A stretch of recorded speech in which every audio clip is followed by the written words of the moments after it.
সীমা আক্তার স্বপন আমি তোমরা খাওয়া দিতে থাকো। আল্লাহ তাআলা মহিলা ফাজিল ডিগ্রি মাদ্রাসার একজন ছাত্রী।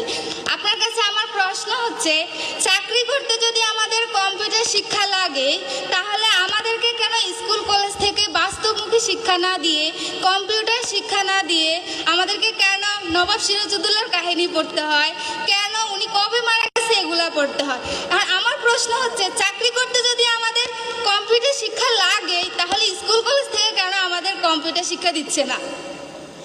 Very good. দেখো, ও বুঝতে পারে যে চাকরি নিতে হলে আমার কম্পিউটার এডুকেশন লাগবে নাকি। ও বুঝতে পারে, যারা মন্ত্রিত্ব চালায় তারা বুঝে না। এটা হলো বলো, সুরম্য বিল্ডিং বানাচ্ছে, আমিও বানিয়েছি। 2000 কোটি টাকা খরচ করে স্যাটেলাইটে পাঠানো হয়েছে, হয় নাই? স্যাটেলাইট আমাদের দরকার আছে?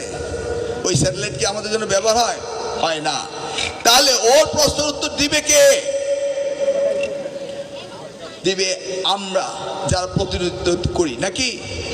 17 বছর 18 বছর প্রতিনিধিত্ব করেছে, কিন্তু শিক্ষা ব্যবস্থায় যে পরিবর্তন আনার দরকার এই বিষয়টি চিন্তা করেনি। এই তোমার চিন্তা ভাবনা, তুমি যেটা চিন্তা করছো সেই চিন্তা আমাদের করতে হবে। তোমাদেরকে আগামী দিনে কিভাবে যুগ উপযোগী শিক্ষা দেওয়া যায় সেই জন্য আমি সেমিনার করেছি, এই ব্যাপারে পেপার তৈরি করেছি। এটার নাম হলো নিড বেসড এডুকেশন। তোমরা দেখবে যেগুলি নিয়ে আমি অনেক সেমিনার করেছি। মানে তোমার যে প্রয়োজন, সেই প্রয়োজনের সাথে সামঞ্জস্য রেখে যে শিক্ষা, ওর প্রয়োজনে ও বলছে যে আমার কম্পিউটার শিক্ষার দরকার রয়েছে। এই কম্পিউটার শিক্ষা কে প্রোভাইড করবে? তোমার সরকার। সরকার করেছে? এই সরকার কি সামর্থ্য নেই? বিলিয়নস অফ ডলার এই দেশ থেকে পাচার হয়ে যায়, তোমাদেরকে কি একটা করে ল্যাপটপ দেওয়ার সামর্থ্য এই সরকার ছিল না? নিশ্চয়ই ছিল।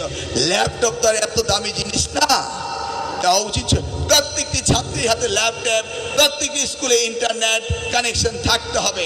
যদি ল্যাপটপই না থাকে, ইন্টারনেট কানেকশনে যদি না থাকে, তাহলে তোমরা বিশ্বায়নের যুগে, এই বিশ্বায়নের প্রতিযোগিতায় তোমরা হেরে যাবে। এই হেরে যাওয়ার জন্য দায়ী কে? তোমরা না আমরা? আমরা দায়ী। বুঝতে পেরেছ? এই আমরা আমাদের দায়িত্ব সম্বন্ধে বুঝি না, আমরা আমাদের দায়িত্ব পালন করি না। আমরা যদি আমাদের দায়িত্ব পালন করতাম, তাহলে এই অবস্থা হতো না।